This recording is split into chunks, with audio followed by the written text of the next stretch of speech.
ومال انت يا مش هنفضل دلوقتي ثواني يا عم، نشتغل الاول. حاضر يا اسطى.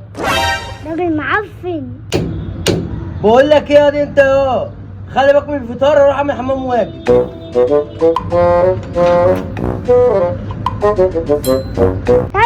ماشي، هننزل اجيب حاجه حلوه واجي.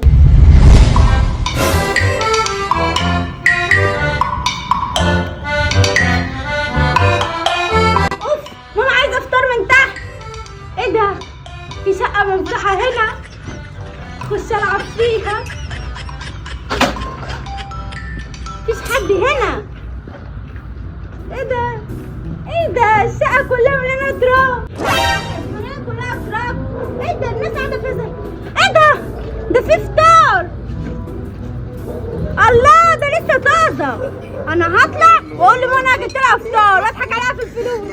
كده كده هنا الشقه دي ما فيهاش حد، شكلهم جابوا الفطار ونسيوه على معفنه. الله، ده سندوتشين. انا هطلع اقول لماما انا جبته. ماشي حاجه حلوه، الراجل قافل. ده في فطار. اوي. يلا يا امه عشان نفطر يا.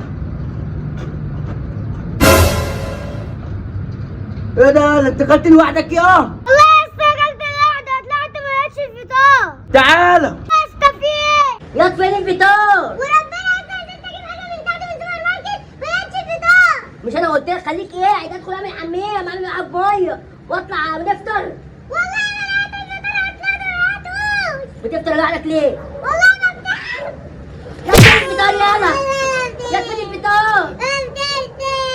طب بقول لك ايه؟ ايه؟ مخصوم منك 3 ايام ايه؟ بسبب الفطار.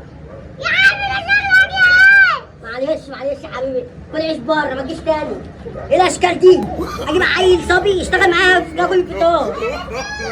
امشي يا انت. طب انا هفطر ايه دلوقتي؟ هضطر انزل اجيب فطار.